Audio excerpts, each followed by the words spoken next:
ਮਾਫੀ ਚਾਹੁੰਦਾ ਦੋਸਤੋ। ਕਾਲ ਆ ਗਈ ਸੀ, ਉਹਦੇ ਕਰਕੇ ਡਿਸਕਨੈਕਟ ਹੋ ਗਿਆ ਸੀ ਮੇਰਾ ਫੋਨ। ਜਿਹੜਾ ਕਨੈਕਸ਼ਨ ਸੀ ਉਹ ਡਿਸਕਨੈਕਟ ਹੋ ਗਿਆ ਸੀ। ਪਰ ਮੈਂ ਸਿਰਫ ਇਹੀ ਕਹਿਣਾ ਚਾਹੁੰਦਾ ਕਿ ਵੀ ਆਪਾਂ ਜਿਹੜੀ ਐਡਵਰਟੀਜ਼ਮੈਂਟ ਦੇ ਪਿੱਛੇ ਜੇ ਆਪਾਂ ਗੱਲ ਕਰ ਰਹੇ ਸੀ, ਇਹ ਮੈਂ ਦੁਬਾਰਾ ਤੋਂ ਇਹ ਸੈਸ਼ਨ ਸ਼ੁਰੂ ਕਰੂੰਗਾ। ਮੈਂ ਸਿਰਫ ਤੇ ਸਿਰਫ ਪਹਿਲਾਂ ਤਾਂ ਕਿਉਂਕਿ ਇਹ ਵੀਡੀਓ ਫਿਰ ਉੱਥੇ ਰਹਿ ਜੂਗੀ, ਜਿਹੜੇ ਬੱਚੇ ਇਸ ਵਕਤ ਲਾਈਵ ਤੇ ਨਹੀਂ ਜੁੜ ਸਕੇ ਉਹਨਾਂ ਨੂੰ ਵੀ ਇਹ ਉਹਨਾਂ ਤੱਕ ਪਹੁੰਚ ਜਾਂਦੀ ਹੈ, ਮਾਪਿਆਂ ਤੱਕ ਪਹੁੰਚ ਜਾਂਦੀ ਹੈ। ਬੜੀ ਜ਼ਰੂਰੀ ਹੁੰਦੀ ਆ ਉਹਨੂੰ ਵੀਡੀਓ ਨੂੰ ਪੇਜ ਆਪਦੇ ਪੇਜ ਦੇ ਉੱਤੇ ਛੱਡਣਾ, ਉਹਨੂੰ ਰੱਖਣਾ ਉੱਥੇ, ਤਾਂ ਕਰਕੇ ਉਹ ਬਾਅਦ 'ਚ ਅਸੀਂ ਉਹਨਾਂ ਨੂੰ ਲੋਕਾਂ ਤੱਕ ਪਹੁੰਚਦੀ ਕਰ ਸਕੀਏ, ਪਹੁੰਚਦੀ ਹੋ ਸਕੇ। ਤੁਸੀਂ ਸ਼ੇਅਰ ਕਰਦੇ ਹੋ, ਤੁਸੀਂ ਲਾਈਕਸ ਕਰਦੇ ਹੋ, ਕਮੈਂਟਸ ਕਰਦੇ ਹੋ, ਤਾਂ ਉਹ ਬੜਾ ਵਧੀਆ ਹੋ ਜਾਂਦਾ। ਉਹਦੇ ਵਿੱਚ ਥੱਲੇ ਸਾਨੂੰ ਤੁਹਾਡੀਆਂ ਕੁਐਰੀਜ਼ ਵੀ ਆ ਜਾਂਦੀਆਂ ਨੇ। ਇਸ ਕਰਕੇ ਮੈਂ ਦੁਬਾਰੇ ਜੁੜਿਆ ਤੁਹਾਡੇ ਨਾਲ। ਸਭ ਤੋਂ ਪਹਿਲਾਂ ਤਾਂ ਜਿਹੜੇ ਬੱਚਿਆਂ ਨੇ ਐਗਜ਼ਾਮਸ ਸ਼ੁਰੂ ਹੋ ਗਏ ਨੇ ਉਹਨਾਂ ਨੂੰ ਮੇਰੇ ਵੱਲੋਂ ਬਹੁਤ ਬਹੁਤ ਸ਼ੁਭ ਕਾਮਨਾਵਾਂ। ਪਲੀਜ਼ ਆਪਦਾ ਧਿਆਨ ਸਾਰਾ ਦਾ ਸਾਰਾ ਪੇਪਰਾਂ ਵੱਲ, ਆਪਦੇ ਐਗਜ਼ਾਮਸ ਵੱਲ ਦੇ ਕੇ ਮਿਹਨਤ ਕਰਕੇ ਪਾਸ ਹੋਵੋ। ਮਿਹਨਤ ਕਰਕੇ ਚੰਗੇ ਨੰਬਰ ਲੈ ਕੇ 70% ਤੋਂ ਉੱਪਰ ਨੰਬਰ ਲੈ ਕੇ ਪਾਸ ਹੋਣਾ ਹੈ ਤੁਸੀਂ। ਮੇਰੀ ਤੁਹਾਨੂੰ ਸਭ ਨੂੰ ਇਹ ਹੱਥ ਬੰਨ੍ਹ ਕੇ ਬੇਨਤੀ ਆ, ਕੈਨੇਡਾ ਆਸਟ੍ਰੇਲੀਆ ਕਿਤੇ ਨਹੀਂ ਚੱਲਿਆ, ਐਂ ਹੀ ਖੁੱਲ੍ਹਾ ਰਹਿਣਾ। ਤੇਜ਼ੀ ਨਾ ਕਰੋ, ਜਲਦਬਾਜ਼ੀ ਨਾ ਕਰੋ, ਸਿਰਫ ਤੇ ਸਿਰਫ ਆਪਦਾ ਫੁੱਲ ਫਲੈਜ ਫੋਕਸਡ ਸਿਰਫ ਤੇ ਸਿਰਫ ਆਪਦੇ ਐਗਜ਼ਾਮ ਵੱਲ ਰੱਖੋ, ਆਪਦੇ ਪੇਪਰਾਂ ਵੱਲ ਰੱਖੋ। ਆਪਦੇ ਕੋਰ ਸਬਜੈਕਟਸ ਦੇ ਵਿੱਚੋਂ ਕੋਸ਼ਿਸ਼ ਕਰੋ ਵੀ ਤੁਸੀਂ 75% ਤੋਂ ਉੱਪਰ ਨੰਬਰ ਲੈ ਕੇ ਪਾਸ ਹੋਵੋ, ਸੋ ਦੈਟ ਆਪਾਂ ਉਸ ਤੋਂ ਬਾਅਦ ਤੁਹਾਡੇ ਕੇਸ ਨੂੰ ਇੱਕ ਸਹੀ ਤਰੀਕੇ ਨਾਲ ਪ੍ਰੋਸੈਸ ਕਰ ਸਕੀਏ ਤੇ ਤੁਸੀਂ ਆਪਦੇ ਸੁਪਨਿਆਂ ਦੀ ਜਿਹੜੀ ਤੁਹਾਡੀ ਕੰਟਰੀ ਆ, ਜਿੱਥੇ ਤੁਸੀਂ ਸੋਚਿਆ ਵੀ ਤੁਸੀਂ ਅੱਗੇ ਫਰਦਰ ਐਜੂਕੇਸ਼ਨ ਲਈ ਜਾਣਾ ਹੈ, ਤਾਂ ਅਸੀਂ ਤੁਹਾਨੂੰ ਉੱਥੇ ਪਹੁੰਚਦੇ ਕਰ ਸਕੀਏ ਇੱਕ ਸਹੀ ਤਰੀਕੇ ਨਾਲ, ਇੱਕ ਵਾਜਬ ਤਰੀਕੇ ਦੇ ਨਾਲ, ਇੱਕ ਉਸ ਗੌਰਮੈਂਟ ਦੇ ਬਣਾਏ ਹੋਏ ਸਹੀ ਤਰੀਕੇ ਦੇ ਨਾਲ ਤੁਹਾਨੂੰ ਉੱਥੇ ਪਹੁੰਚਦੇ ਕਰ ਸਕੀਏ। ਕਿਉਂਕਿ ਆਪਣੀ ਕੰਪਨੀ ਦਾ ਜਾਂ ਇਹ ਆਪਣੀ ਕੰਪਨੀ ਦਾ ਇੱਕ ਅਸੂਲ ਆ ਕਿ ਫਾਲਤੂ ਦੀਆਂ ਐਡਵਰਟੀਜ਼ਮੈਂਟਸ ਨਹੀਂ, ਜੋ ਇੱਕ ਸਿਸਟਮ ਸਹੀ, ਜੋ ਇੱਕ ਸਟੂਡੈਂਟ ਲਈ ਇੱਕ ਸਹੀ ਤਰੀਕਾ, ਉਹੀ ਆਪਾਂ ਦੱਸਣਾ ਆ। ਕਿ ਜੇ ਕਾਲਜ ਨੇ ਸਾਲ ਦੀ ਫੀ ਕਹਿਤੀ ਹੈ ਤਾਂ ਆਪਾਂ ਸਾਲ ਦੀ ਕਵਾਂਗੇ। ਮੈਂ ਇਹ ਨਹੀਂ ਕਹੂੰਗਾ ਕਿ 6 ਮਹੀਨਿਆਂ ਦੀ ਭਰ ਕੇ ਚਲੇ ਜਾਓ।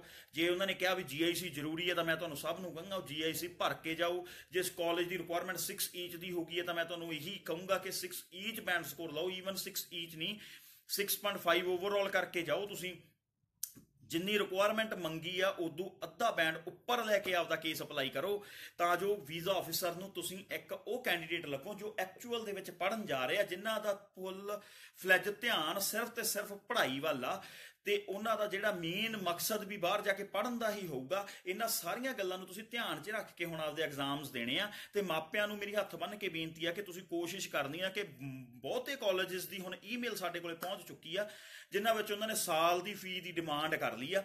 ਤਾਂ ਆਪਾਂ ਉਹ ਸਾਲ ਦੀ ਫੀ ਦਾ ਇੰਤਜ਼ਾਮ ਕਰਕੇ ਰੱਖੀਏ, ਨਾਲ ਦੀ ਨਾਲ ਆਪਾਂ $10,200 ਜਿਹੜਾ GIC ਦਾ ਉਹ ਵੀ ਆਪਾਂ ਅਰੇਂਜ ਕਰਕੇ ਰੱਖੀਏ, ਤਾਂ ਜੋ ਸਾਨੂੰ ਔਨ ਸਪੌਟ ਪੈਸਿਆਂ ਦਾ ਇੰਤਜ਼ਾਮ ਕਰਨ ਦੇ ਵਿੱਚ ਸਾਡੇ ਬੱਚੇ ਡਿਲੇ ਨਾ ਹੋ ਜਾਣ, ਉਹਨਾਂ ਦਾ ਪ੍ਰੋਸੈਸ ਡਿਲੇ ਨਾ ਹੋ ਜੇ।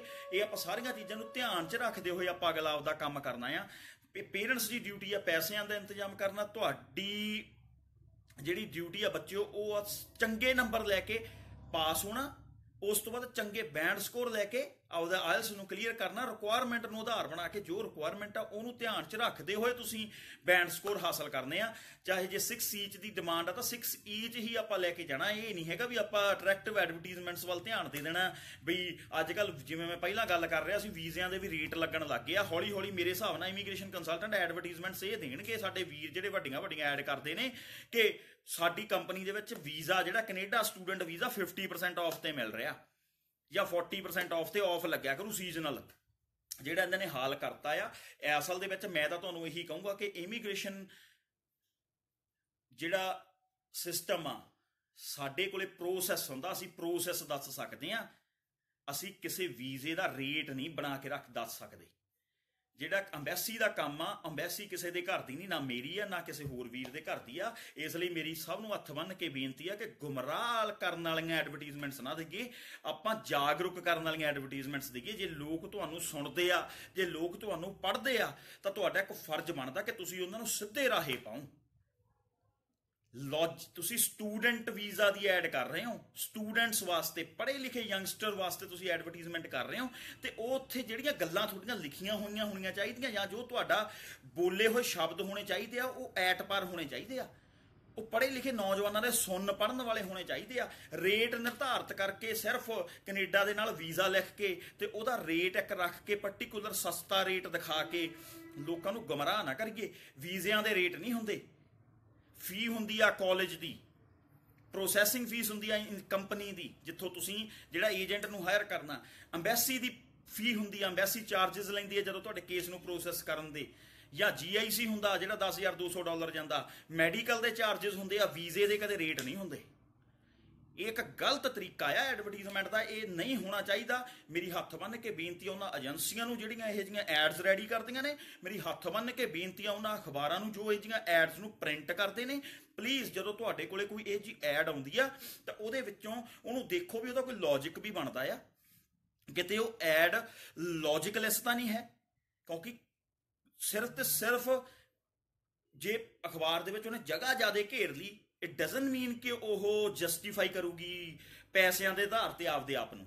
ਨਹੀਂ, ਆਏ ਨਹੀਂ ਹੋਣਾ ਚਾਹੀਦਾ, ਨਾ ਹੀ ਇਹ ਚੀਜ਼ਾਂ ਹੁੰਦੀਆਂ ਨੇ। ਇਹ ਚੀਜ਼ਾਂ ਬਿਲਕੁਲ ਗਲਤ ਨੇ। ਆਪਣਾ ਮੇਨ ਮਕਸਦ ਆ ਤੁਹਾਨੂੰ ਚੰਗੇ ਰਾਹੇ ਪਾਉਣਾ, ਸਟੂਡੈਂਟਸ ਨੂੰ ਚੰਗੇ ਰਾਹੇ ਪਾਉਣਾ, ਸਟੂਡੈਂਟਸ ਨੂੰ ਸਹੀ ਇਨਫੋਰਮੇਸ਼ਨ ਦੇਣਾ।